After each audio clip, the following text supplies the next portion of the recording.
तो यहाँ पे एक एक्सपेरिमेंट चलेगा अभी। मैं फिज़िकल ज्योग्राफी लेके बैठा हूँ and I will try to finish it completely in one sitting. It doesn't matter how much time it takes, पर मैं एक्सपेरिमेंट करके देखना चाहता हूँ कितना समय लगता है। तो हम स्टार्ट करते हैं फिज़िकल ज्योग्राफी से। 1 घंटा लगे 2 घंटा डज नॉट मैटर, बट मुझे देखना है कितना टाइम लगता है ऐसे अगर मैं एक सिटिंग में बैठ जाऊँ ख़त्म करने में। Let's start. तो हम सीधा स्टार्ट कर रहे हैं इंटीरियर ऑफ द अर्थ से। इससे पहले चैप्टर्स जो हैं हमारे पास, एक बार origin and evolution of the earth है, तो वो हम बाद में देखेंगे। इंटीरियर ऑफ द अर्थ से चालू करते हैं। तो सीधा हम डायरेक्ट सोर्सेज और इनडायरेक्ट सोर्सेज पे देखते हैं। वेट ओके, तो डायरेक्ट सोर्स इंटीरियर के बाद पहले रेडियस हमारा सबसे पहले गिवन है एनसीईआरटी में 6370 किलोमीटर। इसके बारे में जो source of information interior of the earth है वो डायरेक्ट है और एक इनडायरेक्ट सोर्स है। कुछ नाम याद कर लो बस, डायरेक्ट में क्या है इनडायरेक्ट में क्या है। डायरेक्ट में तो कुछ नहीं है भाई, सरफेस रॉक है, एक मुंह से पर्स पढ़ लो, और एक है वॉल्केनिक इरप्शन, ये सब जो ऊपर आ जाता है। इसमें कुछ जो याद करना है आपको, गोल्ड माइन जो है साउथ अफ्रीका में, वो कुछ 3 से 4 किलोमीटर की है। 3 से 4 किलोमीटर ये मैंने क्यों याद कराया, ताकि और कुछ इसमें याद करने लायक नहीं है। फिर उसके बाद डीप ओशन ड्रिलिंग प्रोजेक्ट, कुछ भी हो इससे आपको मतलब नहीं होना चाहिए। डीपेस्ट ड्रिल जो है, डीपेस्ट ड्रिल वो कोला में है। कहाँ पे है ये? Arctic ocean. Arctic ocean. Timing मत देखो, जाने दो उसको, कोई मतलब नहीं है। 12 किलोमीटर तक जा चुका है। इनडायरेक्ट सोर्स में मीटियोर्स पढ़ लो, ग्रेविटेशन पढ़ लो, मैग्नेटिक फील्ड पढ़ लो और सिस्मिक एक्टिविटी पढ़ लो। ठीक है, एक्टिविटी इसमें कुछ याद करने को खास है नहीं, डज नॉट मैटर। इसमें बस ये 12 किलोमीटर वाला कोला पे ड्रिल याद है। नेक्स्ट अर्थक्वेक आ जाता है। अर्थक्वेक पे क्या पढ़ना है आपको? कुछ नहीं है, रिलीज ऑफ एनर्जी है, जिससे वेव जनरेट होता है ऑल डायरेक्शन में।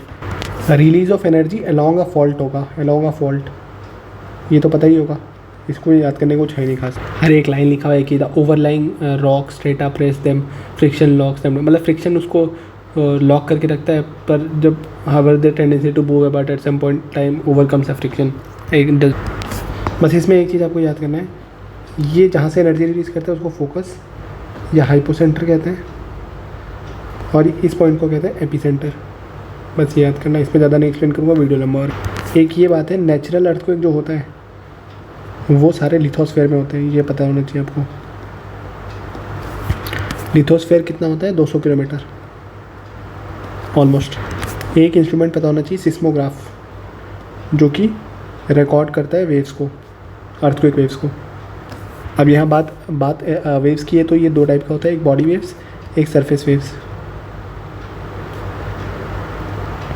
ये बॉडी में रिलीज होती है यहाँ पे अंदर, और ये जब ऊपर वही वेव्स ऊपर जाके इंटरेक्ट करती है रॉक से, तो सरफेस वेव होता है। हर चीज़ नहीं लिख सकता, बहुत लंबा। अगर हम ये जो अर्थक्वेक वेव्स को देखें तो ऐसे करके पहले कुछ वेव्स आता है, सेट ऑफ वेव्स, फिर उसके बाद ये छोटा सा आ रहा है, फिर उसके बाद ये धड़ धड़ धड़ ऐसे आ रहा है, तो इसको पी कहते हैं, इसको एस कहते हैं, इसको सरफेस वेव कहते हैं। तो इससे आपको ये तो पता चल रहा है कि surface wave high in amplitude है, लॉन्ग इसका वेवलेंथ है, और हाई डिस्ट्रक्शन है, और स्लो है भाई, क्योंकि ये बाद में आ रहा है, क्योंकि ऑब्वियस बात है पहले पी है। पी डायग्राम में बुक में थोड़ा सा बड़ा दिखाया गया है एस से, और सबसे ज़्यादा तो इसको दिखाया गया है, पर लेट आ रही है। और बॉडी वेव्स के 2 टाइप है, पी और एस। सरफेस वेव के 2 टाइप है भाई, सरफेस है, ठीक है। एक लव है, एक रेलिक है, और भी एक था मुझे नहीं पता, अभी 2 याद करो। इन दोनों को सल्टा देते हैं पहले। इसमें भाई साइड टू साइड है, और इसमें रोल है, ठीक है, रोल है, मतलब ये साइड टू साइड भी है, अप एंड डाउन भी है, और ये मोस्ट डैमेज करता है, मोस्ट डैमेज। अभी के लिए याद कर लो, ऑब्वियस सा बात है, जब ये रोल कर रहा है ऊपर नीचे साइड साइड दोनों हो रहा है, तो सबसे ज़्यादा डैमेज ये कर रहा है, खत्म कहानी।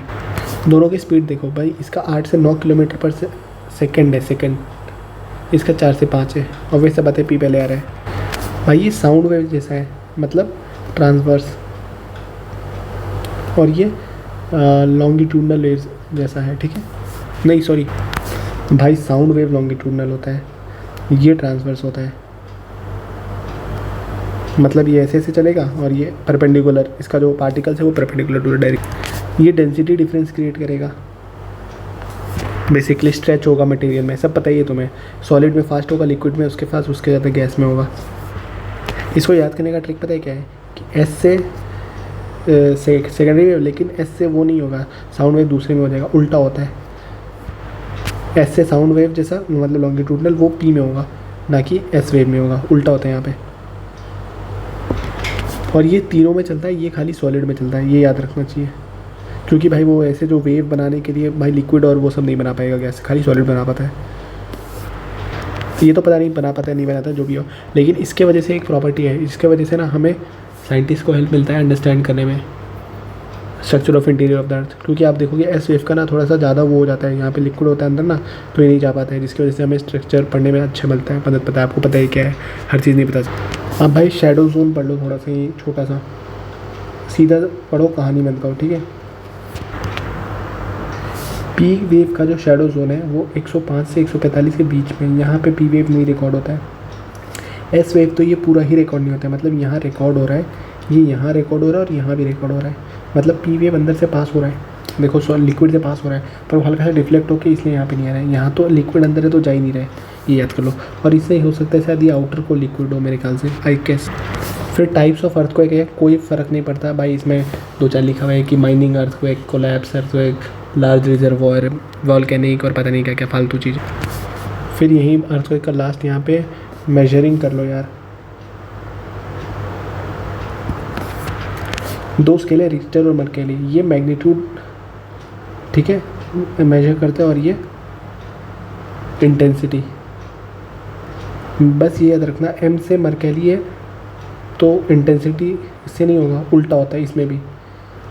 जैसे वहाँ पे एस सरफेस वेव से सरफेस वेव साउंड जैसा नहीं होता, ऐसे था ना यहाँ पे उल्टा, वैसे यहाँ पे भी। तो मैग्नीट्यूड में क्या होता है, एनर्जी रिलीज़ होता है, एनर्जी रिलीज़ चेक कर कितना एनर्जी रिलीज़ हुआ वो हम रिक्टर स्केल में देखते हैं, और यहाँ पे डिस्ट्रक्शन देखते हैं, कितना डिस्ट्रक्शन हुआ, कितना इंटेंसिटी से। तो ऑब्वियस सा बात है, ये विजिबल डैमेज को काउंट कर रहा है, विजिबल डैमेज। ये 0 से 10 के बीच में होता है, 1 से 12 के बीच में होता है। और मेरे ख्याल से यहाँ पे भी अगला अर्थक्वेक पिछली वाले, मतलब अगला नंबर पिछले वाले से 10 गुना होता है, क्योंकि लॉग स्केल होता है, ये मेरे ख्याल से इसी में था। तो एक बार फट से रिवाइज करो, Richter scale magnitude, Mercalli scale intensity, ये इटालियन सिस्मोलॉजिस्ट था इसलिए इसका मर्केली जिसका नाम है। ये एनर्जी रिलीज, ये विजिबल डैमेज, 0 to 10, 1 to 12। तो अब हम नेक्स्ट पहुँचेंगे स्ट्रक्चर ऑफ द अर्थ में, ठीक है, सीधा हम स्ट्रक्चर ऑफ द अर्थ पढ़ रहे हैं। ये मैंने रफ स्ट्रक्चर बनाया, तो यहाँ मैंने क्रस्ट कर दिया, ठीक है, यहाँ मैंने मेंटल कर दिया, और यहाँ मैंने कोर कर दिया, क्रस्ट मेंटल कोर। हमने ये किया है कि जो सॉलिड लाइन है वो उससे डिवाइड हो रहा है, ठीक है।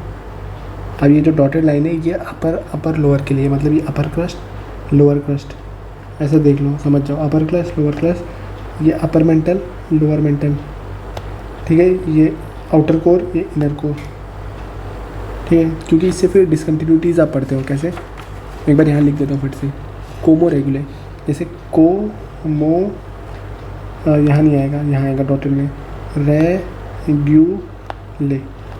अभी कैसे हुआ, कोनाड, मोहर, रेपेटी, रेग्यू, गू और लेमान, ऐसे कुछ है, रुक जाओ, गुटेनबर्ग और लेमान, ये है।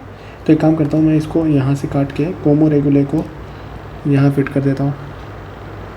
बाकी आप याद रखना कि भाई कोमो रेगुले वो अपर क्रस्ट लोअर क्रस्ट में होता है, upper mantle lower mental, outer core inner core में होता है।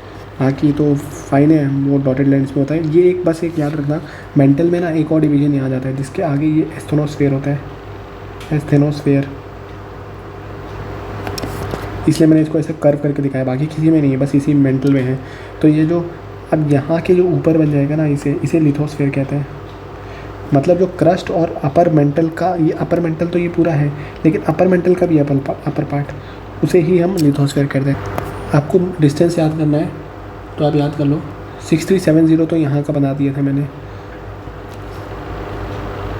कहीं कहीं 6378 लिखा हुआ है, यहाँ पे आप याद कर लो 2900, यहाँ पे याद कर लो। लिथोस्फेयर कितना होता है, हमने बहुत जगह 200 के आसपास ही पढ़ा है, तो वो देख लो। और बाकी ये वाला जो है ना, ये जो वेट ये वाला 100-200 नहीं, ये 400 ले रहा है भाई लिथोस्फीयर तक।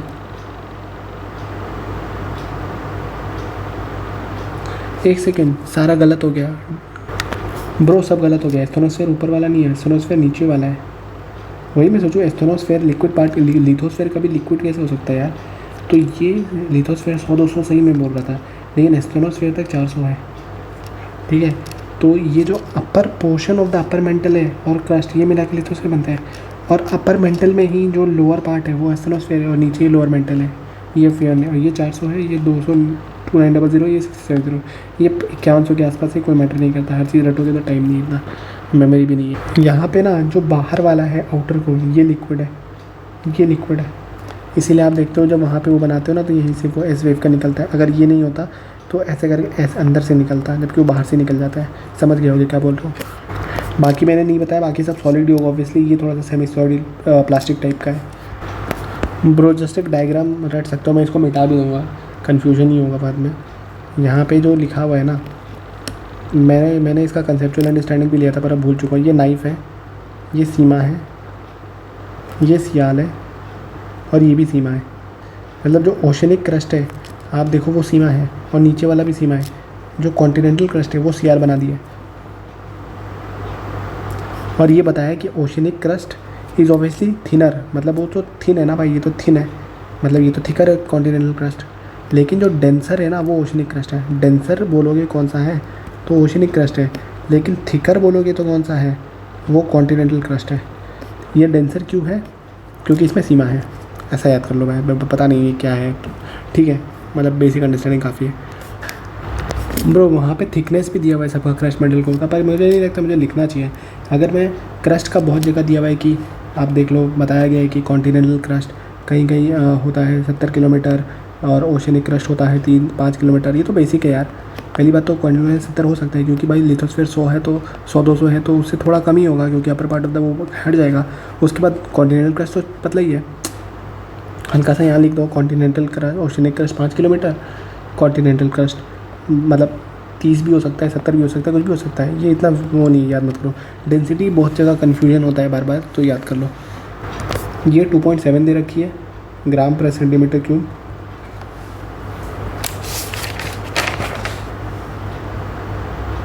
ये 3.4,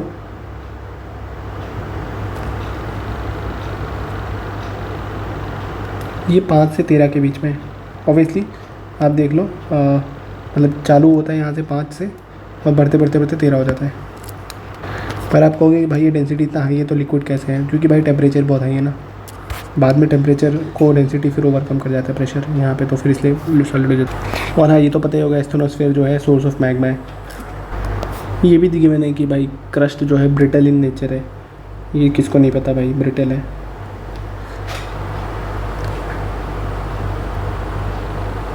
एक और चीज़ है कि भाई बहुत जगह ना, पता है यहाँ ऐसा लिखा हुआ है कि oceanic crust, continental crust, oceanic crust mafic है, ये फेल्सिक है, made of mafic elements, heavier elements like FeMgSi, and it is made up of NaKAl, ऐसा लिखा हुआ है, ठीक है। सिलिकेट्स, पता नहीं क्या क्या लिखा हुआ है।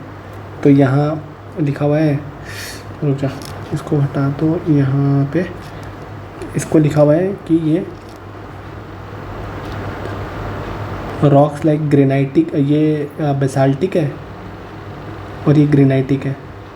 थोड़ा सा रिसर्च करता हूँ फिर आता हूँ वापस, क्या है ये एग्जैक्टली। बहुत सारा मेहनत करने के बाद ChatGPT से मैं थोड़ा सा ये लाया हूँ, एक बार इसको देखो कि मिनरल नहीं होता भाई, मिनरल जो है वो नेचुरल सब्सटेंस है विद फिक्स्ड कॉम्पोजिशन। जैसे नेचुरल सब्सटेंस है, जैसे क्वार्ट्ज हो गया, अपना फेल्ड्स्पार हो गया, ओलिवाइन हो गया, पायरोक्सिन हो गया, ये सब मिनरल्स हैं, पायरोक्सिन हो गया, ठीक है। उसके बाद रॉक्स जो हैं वो एग्रीगेट ऑफ मिनरल्स हैं, इन्हीं सब के एग्रीगेट को हम रॉक्स कहते हैं, ठीक है। अब जैसे ग्रेनाइट है, वो एक रॉक है, किससे बना है, क्वार्ट्ज से बना है, फेल्ड्स्पार से बना है और माइका से बना है, करेक्ट। सो ग्रेनाइट और बसाल्ट भी रॉक हो गया, बसाल्ट रॉक है और बाकी ये सब मिनरल है, ठीक है। उसके बाद फेल्सिक और मैफिक क्या है, फेल्सिक और मैफिक ये कुछ नहीं है, रॉक के टाइप्स हैं या लावा के टाइप्स, रॉक के टाइप, लावा से ही रॉक बनता है। तो फेल्सिक का मतलब होता है फेल्ड्स्पार प्लस सिलिका, करेक्ट। इस ये कैटेगरीज ऑफ इग्नियस रॉक है, या लावा कर लो यार, जो भी करना है, कैटेगरीज ऑफ इग्नियस रॉक। फेल्ड्स्पार से सिलिका मतलब इसमें फेल्ड्स्पार ज़्यादा होगा और सिलिका ज़्यादा होगा, ये हाई इन सिलिका होता है, ग्रेटर देन 65%। मैफिक क्या है, मैग्नीशियम और फेरस। इसमें क्या होगा, इसमें सिलिका मॉडरेट होगा, सिलिका के कंटेंट पे ही सब डिटरमाइन हो रहा है, ये होगा 45 to 55%। और इसके बीच में भी एक आता है इंटरमीडिएट आता है, एक अल्ट्रा मैफिक भी आता है जो बहुत ही कम, बहुत ही ज़्यादा ये होगा, बहुत ही कम सिलिका होगा, ऐसे भी करके। तो फेल्सिक में हम रखते हैं डोमिनेटेड बाई क्वार्ट्ज और फेल्ड्स्पार है, क्वार्ट्ज और फेल्ड्स्पार यहाँ पे डोमिनेट करते हैं। जो मिनरल्स होते हैं वो ये वाले होते हैं, फेल्ड्स्पार ये वाले, और यहाँ पे जो मिनरल्स होते हैं वो पायरोक्सिन, ओलिविन, ठीक है, ये वाले मिनरल्स होते हैं, इसमें ज़्यादा होते हैं। और यहाँ पे जो रॉक्स होते हैं, मतलब इस टाइप से रॉक्स जो बनेंगे उन ग्रेनाइट होगा, रायोलाइट होगा, RH रायोलाइट, ये प्लूटोनिक है, कोर्स ग्रेन्ड ये है, volcanic fine grand. Fine grand मतलब क्या होगा, मतलब बहुत कम टाइम मिला होगा ना, ऊपर कूद हुआ होगा और नीचे हुआ होगा तो जल्दी जल्दी बढ़ गया होगा, ठीक है, ये बाद में पढ़ेंगे, ये वाला पढ़ते हैं। इसमें आपका बसाल्ट होगा जो कि वॉल्केनिक होगा, और गैब्रो होगा, तो बसाल्ट नीचे रख लो ना रायोलाइट के साथ, ये भी तो वॉल्केनिक है, बसाल्ट यहाँ होगा, और यहाँ होगा गैब्रो जो कि प्लूटोनिक है, ये प्लूटोनिक है, ठीक है, ये दोनों प्लूटोनिक है, ये दोनों, और ये दोनों आपके वॉल्केनिक है। ये तो हो गए आपके क्या ये रॉक है ना भाई, हाँ ये चारों रॉक है, ये वाले मिनरल है, मतलब फेल्ड्स्पार वाले लावा में या रॉक में ये वाले मिनरल ज़्यादा होंगे। नेक्स्ट हमने पढ़ा ग्रेनाइट और बसाल्ट रॉक टाइप है। इसमें का जो कहा जाता है कॉन्टिनेंटल क्रस्ट में ग्रेनाइट रिच है, ग्रेनाइट रिच मतलब फेल्सिक है। इसका मतलब क्या है कि जो कॉन्टिनेंटल क्रस्ट में जो रॉक्स है ना ज़्यादा, वो ग्रेनाइटिक है, मतलब ग्रेनाइट जैसे हैं, सिर्फ ग्रेनाइट नहीं है। और ओशनिक में बेसाल्टिक रॉक का मतलब है कि ज़्यादा बसाल्ट है, ठीक है, और मैफिक है, खाली बसाल्ट नहीं है, बसाल्ट जैसे हैं। अब उसके बाद इसमें क्या किया गया है कि सियाल और सीमा क्या है, अर्लियर जियोलॉजिस्ट ने सियाल और सीमा, अब ये टर्म नहीं यूज़ होता है सियाल और सीमा, बस ये कि silica plus aluminium, silica plus magnesium, ये फेल्सिक मटेरियल है, बेसाल्टिक मटेरियल है, ये कॉन्टिनेंटल क्रस्ट है, ओशनिक क्रस्ट है, बस ये याद कर लो। अब ओशनिक क्रस्ट का फॉर्मेशन क्या होता है कि जो मैंने यहाँ पढ़ा था कि ओशनिक क्रस्ट का जो लावा है वो हॉट है, डीपर है, फ्लो इजी होता है, क्योंकि भाई नीचे से आ रहा है, गर्म बहुत है, तो फिर डेंसिटी क्या होगी,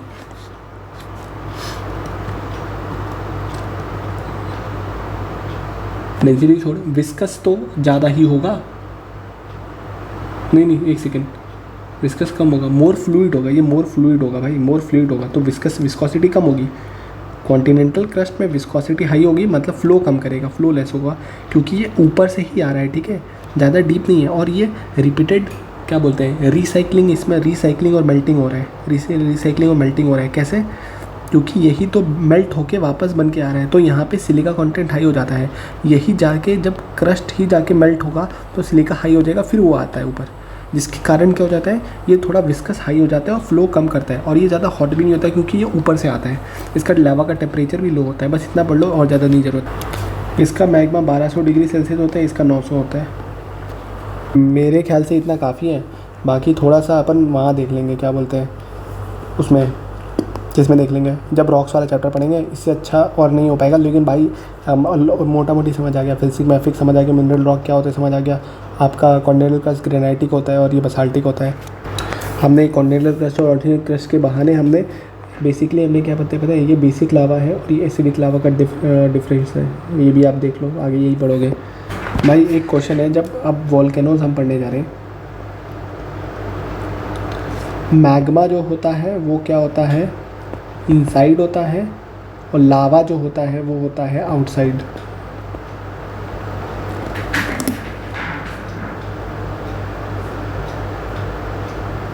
और उसके बाद जो हमारा जो ऊपर क्या क्या आता है, वोल्केनो के ऊपर क्या क्या आता है, एक बार क्वेश्चन था यूपीएससी में। तो लावा फ्लो है, पायरोक्लास्टिक डेब्री होता है, वोल्केनिक बॉम्ब है, ऐश है, डस्ट है, गैस है। गैस क्या क्या है, नाइट्रोजन का गैस है, नाइट्रोजन कंपाउंड्स है, सल्फ़र कंपाउंड्स, और माइनर अमाउंट ऑफ अपन का क्लोरीन, हाइड्रोजन, आर्गन भी होता है। ये मत भूलना, कल को लिख दे क्लोरीन, हाइड्रोजन, आर्गन निकलता है तो हाँ निकलता है भाई। एक और पता कर लो कि जो ये वेंट बोलते हैं ना, वेंट और फिशर में दो अंतर है। वेंट मतलब होता है जब हम सेंट्रली इरेप्टेड वोल्केनो के बारे में बात करते हैं। बेसिकली क्या, कन्वर्जेंट बाउंड्री पे बेसिकली क्या, एसिडिक लावा, बेसिकली क्या, हाई मतलब बहुत ज़्यादा डिस्ट्रक्टिव। और फिशर जब होता है डाइवर्जेंट बाउंड्री पे, जो होता है हल्का सा, जो आराम से बेसिक लावा बाहर दे रहा है। एनसीईआरटी में वोल्केनो के टाइप्स जो लिखे ना, classified on the basis of nature of eruption and the form develop at the surface. 5 दे रखे हैं भाई। एक तो शील्ड दे रखा है, एक तो कॉम्पोजिट दे रखा है, एक कैल्डेरा दे रखा है,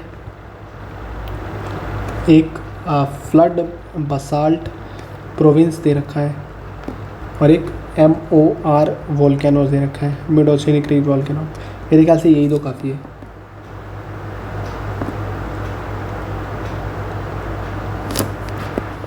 अब ये तो पता ही है भाई, शील्ड ये में मोस्टली मेड ऑफ बसाल्ट लावा तो मतलब समझ जाओ ना, basalt is a type of rock, और उस टाइप के लावा जिससे बनता है, दैट इज़ वेरी फ्लूइड है व्हेन इरप्टेड। जब इसमें पानी जाएगा तभी ये एक्सप्लोसिव होता है, नहीं तो ठीक होता है। The lava moves in the form throws out, है ना। एक यहीं पे एक सिंडर कोन नाम का एक चीज़ आता है। सिंडर कोन क्या होता है ना भाई, कि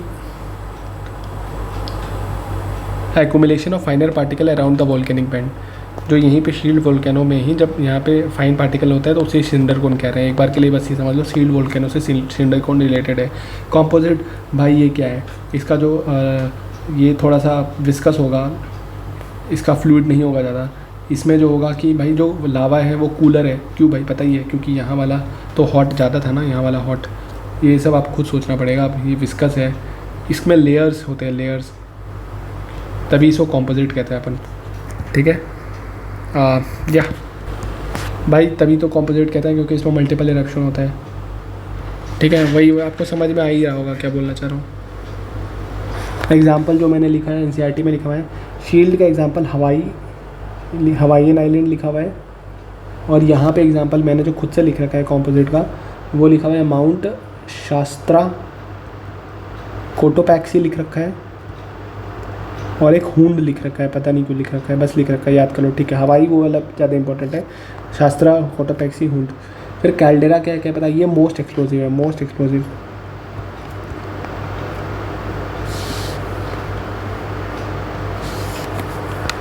इसमें क्या है, ये tend to collapse on themself rather than in building tall structure.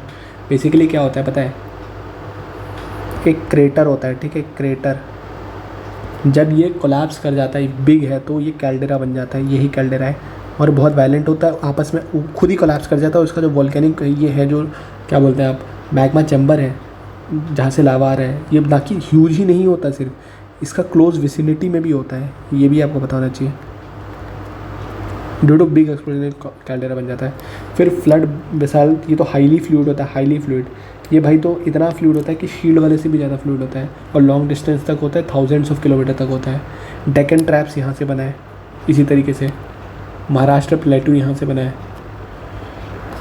फिर आपका मिड ओशनिक रिज वाला, रिज मतलब क्रैक होता है, ठीक है, रिज मतलब क्रैक होता है। ये सिर्फ ओशन एरिया में होता है, 70,000 किलोमीटर का, बेसिकली 70,000 किलोमीटर लॉन्ग है ये, पॉल ओशन में पाया जाता है। इसके बारे में कुछ ज़्यादा खास पता नहीं होना चाहिए, पता ही होना चाहिए। We shall be discussing in detail in the बाद में चैप्टर। रुको देख लेता हूँ भाई नेक्स्ट चैप्टर में क्या उसमें लिखा हुआ है कि आपने प्रीवियस चैप्टर में पढ़ा है।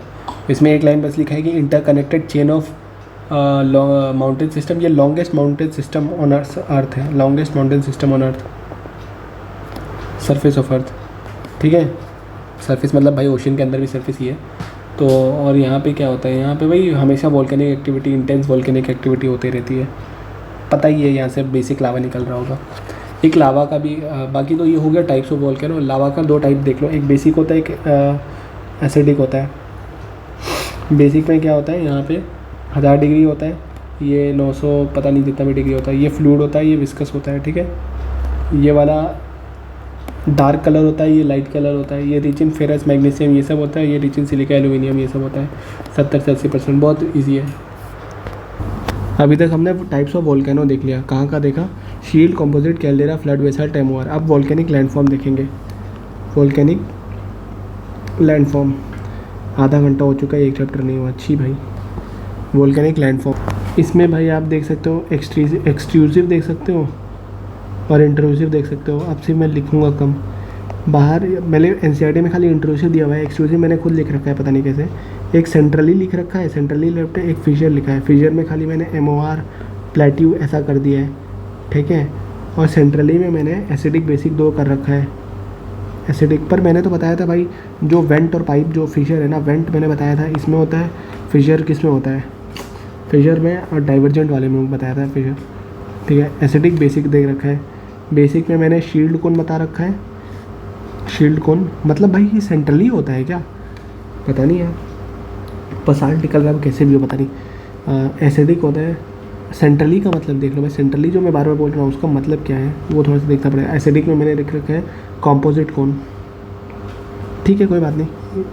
इंट्रूसिव मेन हमें पढ़ना है यहाँ पे। इसमें मुझे ये नहीं समझ आ रहा कि यहाँ दे रखा है कि जो क्रस्टल पोर्शन में जो कूल करता है ना, उसे हम इंट्रूसिव कहते हैं। फिर इंट्रूसिव का 2 फॉर्म दे रखा है, एक वोल्केनिक दे रखा है, एक प्लूटोनिक दे रखा है। भाई अब ये बात बताओ कि वोल्केनिक को बता रखा है कि जो सरफेस पे कूल करे, और प्लूटोनिक को बात बता रखा है जो क्रस्ट के अंदर कूल करे। पहली बात तो इंट्रूसिव का मतलब ही भाई आपने दे रखा है कि crustal lava that cools within the crustal portion assumes different form, these forms are called intrusive forms. What the hell is it? तो ये सरफेस वाला बात वोल्केनिक में कैसे आ गया, लेट मी चेक अगेन। उससे पहले मैं थोड़ा सा बता दूँ, अब इतना टाइम नहीं है कि मैं इसे बकवास करूँ, सीधा याद करो। ये है सिल, ये है डाइक, सिल सोया, डाइक ऑब्वियसली आप समझ जाओ क्या खड़ा डी से। ये है फेको, ये है लेको, ये है लोपो, बस फट से। सिल सोया डी से खड़ा, फेंक दो ऐसे। अब ये लोपो, ये लोप लियो तो लोपो ही है, और ये लोपो तो ये तो लोपो, फेंको लोपो, क्या लोपो, यहाँ लोपो, लोपने के लिए ऐसे चाहिए ना, हम रोपो से याद करें, रोपो तो ऐसे। और लोको, एक है बैथो, वो है वो जो एकदम नीचे होता है ना, वो यहाँ पे जो ऐसे नीचे से कूल होता है, वो एकदम नीचे वाला। भाई इसको ग्रेनाइटिक है, ये तो पता ही है भाई, क्योंकि ये नीचे हो रहा है ना बहुत, तो ग्रेनाइटिक तो होना ही है, क्योंकि बहुत टाइम मिलेगा अंदर कूल होने के लिए, तो ऑब्वियसली बड़े हो जाएंगे ऊपर से इसके, मतलब जो ऐसे हैं नीचे हो जाए, मतलब एक्यूमुलेट होकर ना टाइम मिलेगा तो बड़े हो जाएंगे। वो सरफेस में होता है टाइम नहीं मिलता, छोटे होते हैं उसके पार्टिकल्स। तो इसको हमने रायोलाइट पढ़ा था ऊपर। भाई यहाँ पे ना कर्नाटका प्लेट्यू लिखा हुआ है, ये वाली जगह पे कर्नाटका प्लेट्यू, और यहाँ पे महाराष्ट्र, ये देख लो। बाकी ये वाला डाउट मैं क्लियर करता हूँ, प्लूटोनिक और मैं वो ऐसा क्रस्ट के अंदर और इस सरफेस में जो लिखा हुआ है, लेकिन ये इंट्रूसिव का फॉर्म है, वो मैं चेक करता हूँ, बाकी ये याद कर लो। फिर ये एक कॉम्पोजिशन आपको जो पता होना चाहिए, कौन है स्ट्रेटो सेंटर कौन स्ट्रीट वोल्केनो, फिर पैरासिटिक कौन, एक्सक्लूसिव कौन, क्रेटर कौन है, क्रेटर वोल्केनिक प्लेटो, हॉट स्प्रिंग गीजर, ठीक है। रुको, होल अर्थ और एक क्रस्ट के अंदर आपको क्या याद होना चाहिए, होल अर्थ में फेरस होता है, O होता है, C होता है, Mg होता है, क्रस्ट के अंदर ओसियाल है, इतना याद कर लो भाई काफ़ी है। ओसियाल F Mg, ओसियाल F यहाँ से आ जाएगा, ओसी फेओसी मेरे ख्याल से ना आप ऐसे याद कर लो, फेओसी फॉस, और ये ओसियाल तो मुझे याद ही है। बस ये याद कर लो, ये 35 है होल अर्थ में, ये याद कर लो ये 46 है। बाकी तो और नहीं कर सकता। बाकी अभी ये चैप्टर क्लोज करता हूँ, नहीं तो एक चैप्टर भी नहीं ख़त्म होगा आधे घंटे में। तो बाकी ये वाला जो पोर्शन है ना भाई, ये वाला पार्ट है, ये मैं आगे क्लियर कर दूँगा कॉन्सेप्ट।